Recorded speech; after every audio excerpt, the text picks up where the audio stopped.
और क्या लेके तू जाएगा মানে যেদিন আমরা চারজনের কাঁধে চেপে শ্মশান ঘাটে যাব সেদিন কি বলবে বলো হরি হরি বলো চলে বন্দে तेरे पीछे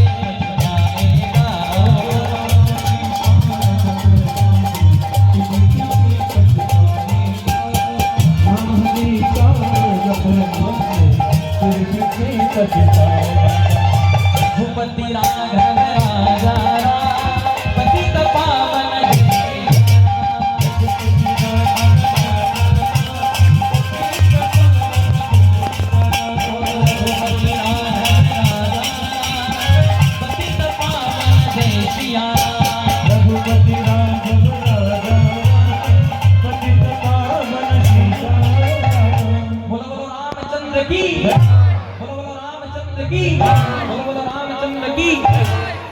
আপনাদের হরিবাসনটা সত্যি খুব ভালো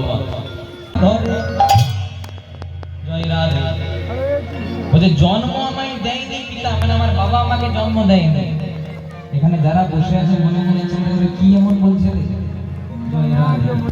বলে জন্ম আমায় দেয়নি পিতা মানে আমার বাবা আমাকে জন্ম দেয়নি তাহলে কে জন্ম দিল জন্ম দিল পরে মানে অন্য একজনাকে আর যখন আমার জন্ম হলো আমার মা ছিল না ঘরে মানে আমার যখন জন্ম হলো আমার মা ছিল না ঘরে এখানে কার কথা বলা হয়েছে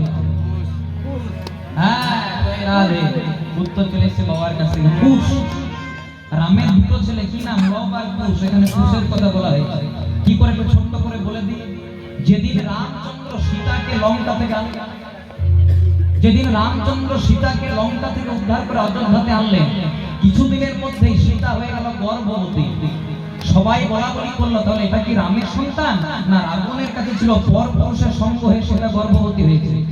দেখবেন আমাদের হিন্দু সনাতন ধর্মের নিয়ম আছে যখন মায়েরা গর্ভবতী থাকে তখন মায়েদেরকে রামায়ণ মহাভারত শাস্ত্র আদি কীর্তন ভাগবত শোনানো হয় কেন কারণ আপনাদের কাছে হাত জোর করে একটা নিবেদন করি মায়েরা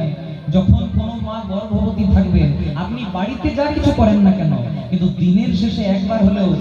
কীর্তন ভাগবত বা কোনো একটা গ্রন্থ শ্রবণ করবেন কেন কারণ মা গর্ভবতী অবস্থায় থাকতে থাকতে যদি এই সব করে কীর্তন ভাগবত তারপর কোনো রামায়ণ মহাভারত সব গ্রন্থ অধ্যয়ন করে তাহলে তার গর্ভের সন্তানটাও কৃষ্ণ ভক্ত হয় আর মনে করুন কোনো মা